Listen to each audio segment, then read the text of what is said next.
श्री अखिलेश यादव जी।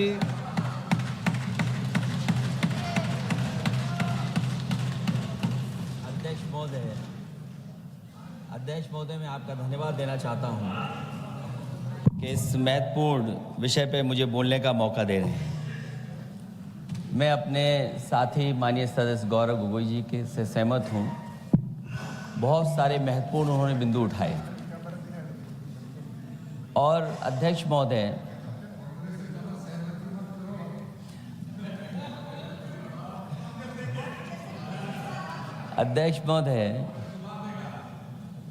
मुझसे ज़्यादा मेरे रिश्ते शायद हमारे विपक्ष के लोग ज़्यादा जान रहे हैं और जितना विपक्ष के लोग नज़र रखेंगे मैं समझता हूँ उतना रिश्ते और मजबूत हो जाएंगे। अध्यक्ष महोदय, मैं आंदोलन को बहुत दूर से देख रहा था और उस आंदोलन में जो जीत के बाद नारा लगा, एक नारा लगा अध्यक्ष महोदय, सरकार के खिलाफ नारा लगा कि सरकार को ये अहंकार था कि सरकार झुकती नहीं है, लेकिन उन्हीं नई पीढ़ी के लोगों ने ये वो नारा दिया कि झुकाने वाला चाहिए, सरकार भी झुकती है और सरकारों को झुकाना भी नौजवानों को आता है। सरकार झुकी और स्वीकार किया उन्होंने। जो करोड़ों नौजवान जो मांग कर रहे थे कि सबसे पहले जो मंत्री जी हैं वो इस्तीफा दें, और बिंदु दूसरे अलग हैं जो हम लोगों को जानकारी में मिल रहा है। अध्यक्ष महोदय, सरकार हर विषय पे स्वीकार किया है, लेकिन पता नहीं अध्यक्ष महोदय ये बात समझ में नहीं आ रही है कि सदन में उन आश्वासनों को क्यों नहीं रख रही है सरकार जो सहमति बनी है। और उसके बाद अध्यक्ष महोदय, हम लोगों ने देखा कि जब मंत्री जी लौटे हैं, मंत्री नहीं रहे, उसके बाद सदन के बाहर उनका स्वागत किया गया। अध्यक्ष महोदय, जो स्वागत हुआ उसके लिए हमें कोई शिकायत नहीं है, लेकिन माननीय सदस्यों को कितनी बड़ी राहत मिली होगी, कितने बड़े संकट से बचाया उन्होंने। एक प्रधान जी को हटा करके प्रधानमंत्री बचा लिया आपने। और ऐसा अध्यक्ष महोदय आंदोलन किसी ने नहीं देखा जिस आंदोलन में नई पीढ़ी के लोग, कम उम्र के लोग निकल करके आ गए और जो नारे दिए गए। ये सरकार पिछले कई वर्षों से नकारात्मक प्रचार पर टिकी हुई थी, नकारात्मक राजनीति करती थी और न जाने कितने हजार करोड़ रुपए खर्च किए होंगे सरकार ने नकारात्मक राजनीति के लिए। लेकिन नई पीढ़ी को मैं बधाई देना चाहता हूं, उनके मनोबल को और उनकी एकता को, और जिस तरीके से उन्होंने प्रचार किया, अंततः सरकार को झुकना पड़ गया। भाजपा वचन नहीं देती, जुमला देती है।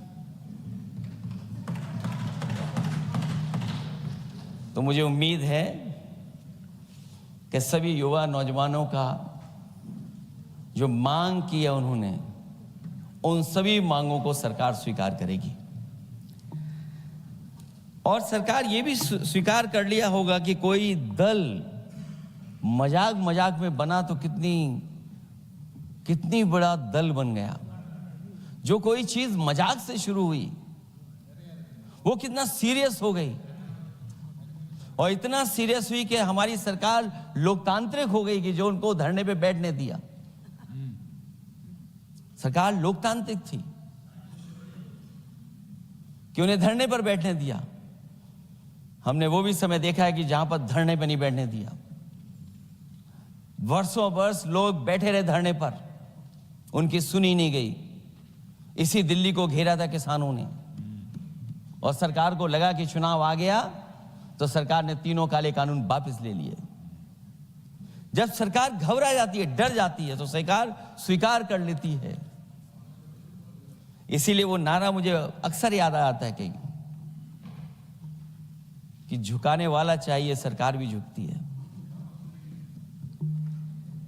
जो विषय लाया गया है कि prevention of unlawful means act, सरकार को कम से कम ये बताना चाहिए था कि 2024 में जब ये लेकर के आए थे तो आज 2026 में कैसे पेपर लीक हो गए।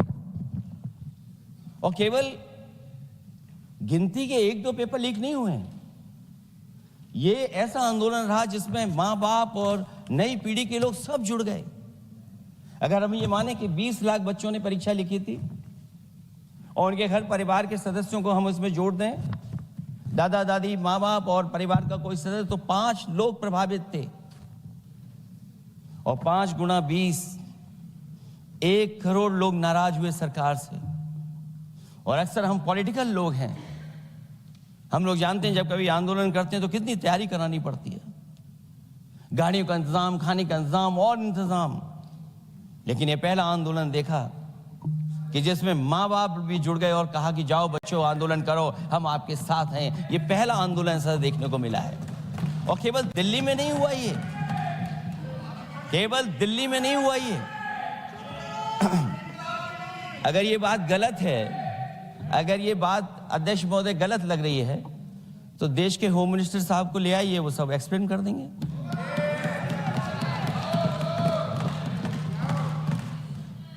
पहला आंदोलन जिसमें माँ बाप ने साथ दिया, क्योंकि परीक्षा से कितना दुखी हैं लोग। ये जो परीक्षाएं लीक हुई हैं, कई महीनों पहले ये किताब बना दी थी। और अध्यक्ष महोदय, जो लोग चढ़ावा चोरी नहीं बचा पाए, वो पेपर लीक कैसे बचा पाएंगे। जो भगवान के दरबार से दान गायब हो गया, दान चला गया, वो लोग पेपर लीक बचाएंगे। किस कानून को, जो कानून पहले बनाया उसी कानून का संशोधन करके लेकर आए। किसकी आंखों में आप धूल झोंक रहे हैं।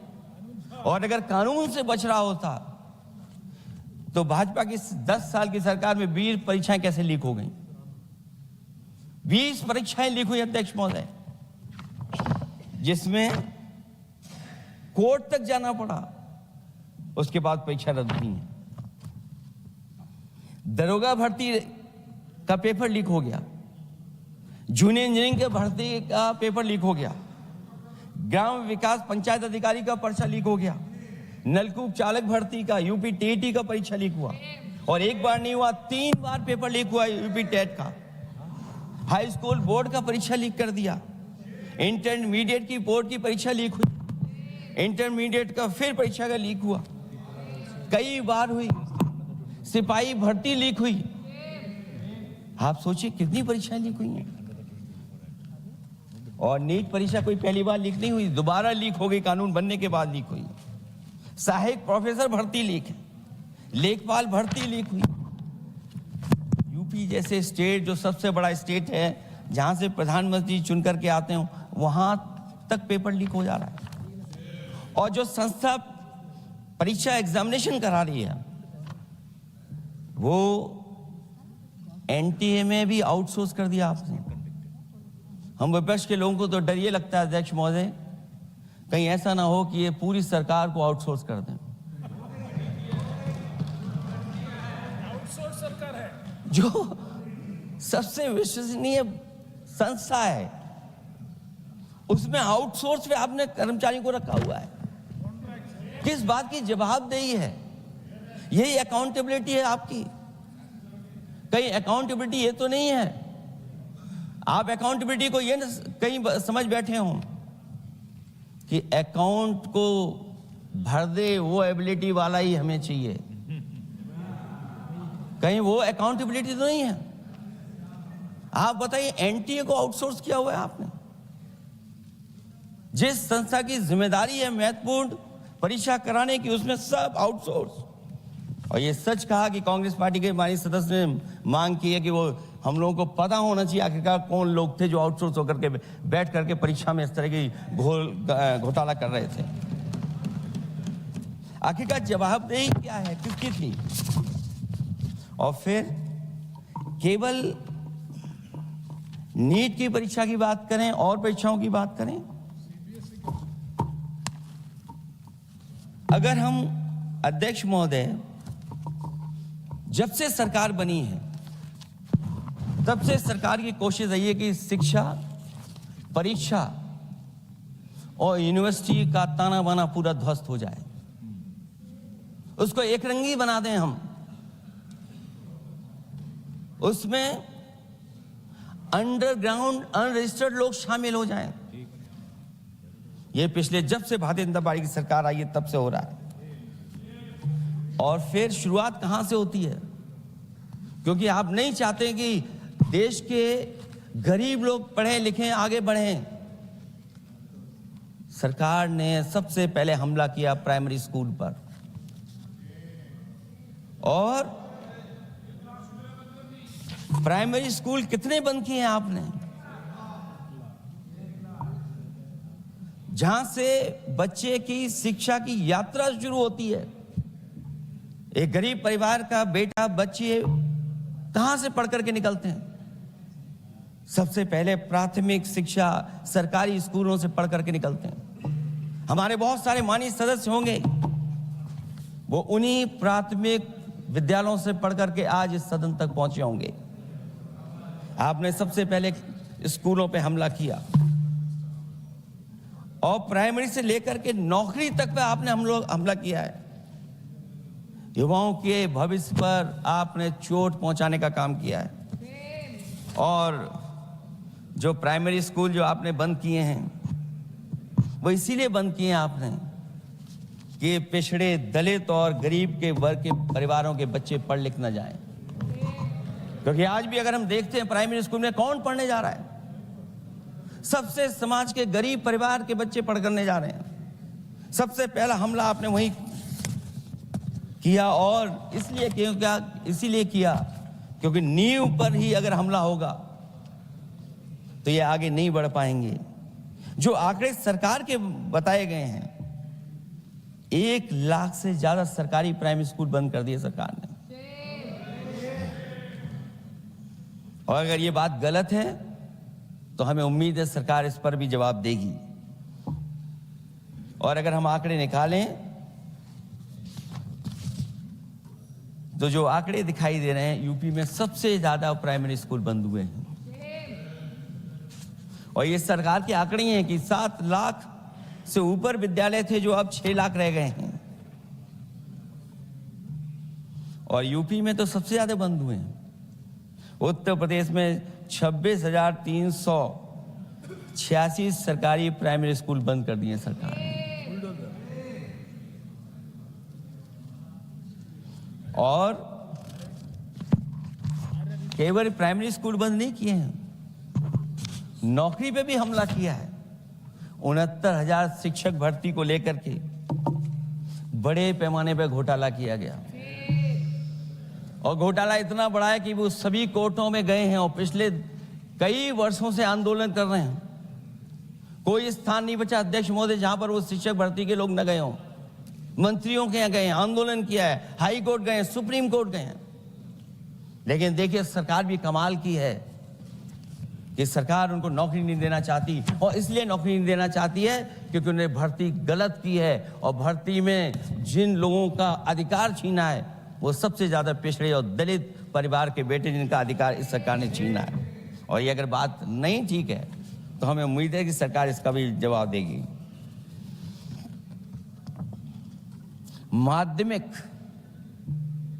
स्कूलों को भी बंद किया जा रहा है और बड़े पैमाने पे स्कूल बंद हुए हैं। और जो बोर्ड की परीक्षाएं लीक हुई हैं, पूरे देश में बड़े पैमाने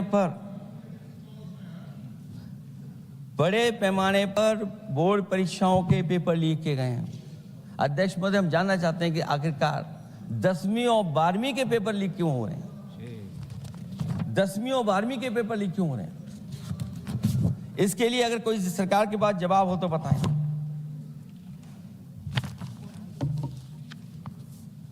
और जो बच्चियों ने जान दी है नीट की परीक्षा में, जब परीक्षा का पेपर लीक हो गया है, अध्यक्ष महोदय, मैं अपनी तरफ से, पार्टी की तरफ से और सभी की तरफ से उन्हें श्रद्धांजलि देता हूं। और हमें उम्मीद है कि सरकार उन बच्चों की मांग मानेगी जिन बच्चों ने ये शर्त रखी है कि उनके परिवार के लोगों को 1 करोड़ मुआवजा दिया जाए। जब उच्च शिक्षा में जिस तरीके से भर्ती हो रही है, अध्यक्ष महोदय, जो उच्च शिक्षा की भर्ती है उसमें जो अपॉइंटमेंट हो रहे हैं उनके बारे में तो क्या चर्चा करें कि जब संस्था पे सबसे ऊपर बैठा व्यक्ति ही अन्याय करेगा तो पूरी संस्था में अन्याय होगा।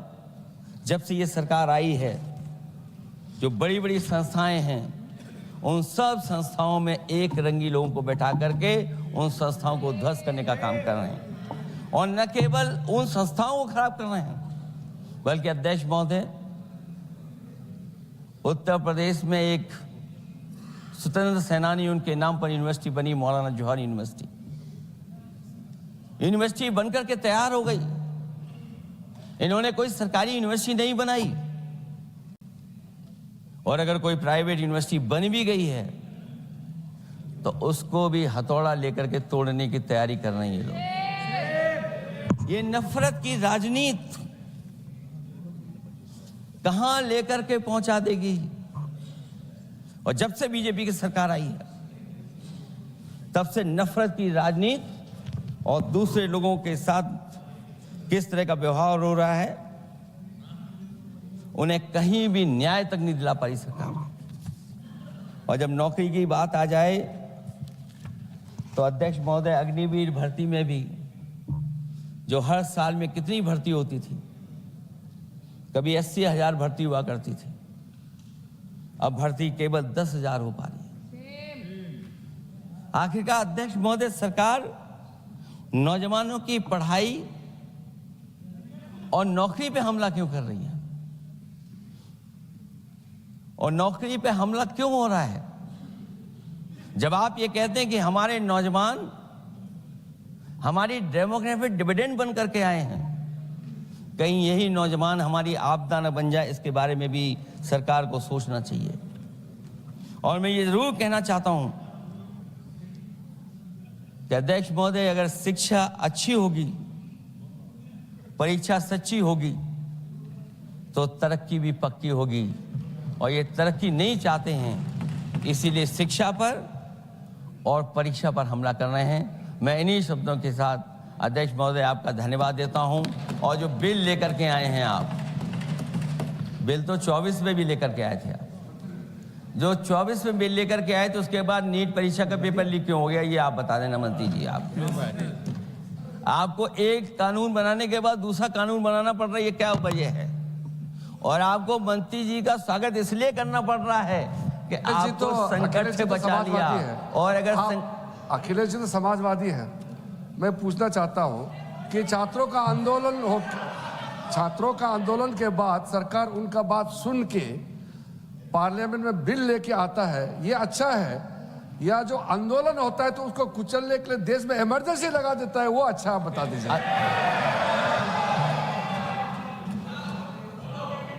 अध्यक्ष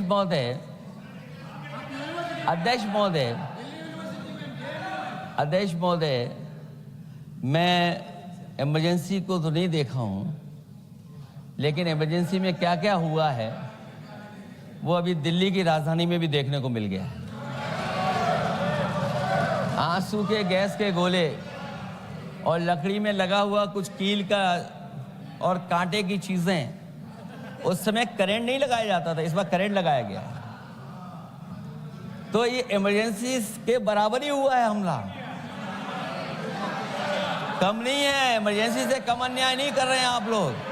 और याद करिए अध्यक्ष महोदय, अगर इमरजेंसी इन्हें याद आ गई है, अगर इमरजेंसी अध्यक्ष महोदय इन्हें याद आ गई है, तो इमरजेंसी के बाद भी परिवर्तन हुआ था, और हमें भरोसा है कि इसके बाद भी परिवर्तन होगा। और अध्यक्ष महोदय, मैं आखिरी में कहना चाहता हूं, कानून से नहीं, नियत साफ होगी तब नीट का परीक्षा साफ होगी। सवाल कानून का नहीं है, आपकी नियत साफ नहीं है। और जिस समय आपकी नियत साफ होगी तो परीक्षा भी साफ हो जाएगी। और हमारे साथी जो कुछ और बातें उठा रहे हैं, आज मौका नहीं है लेकिन आपको भगवान भी माफ नहीं करेंगे, क्योंकि आप चढ़ावा चोरी में शामिल हुए हैं। और चढ़ावा ही नहीं, जो गुप्त दान था वो भी चोरी हुआ है, गुप्त दान। और ये पाप की श्रेणी में नहीं आता है, महापाप की श्रेणी में आता है।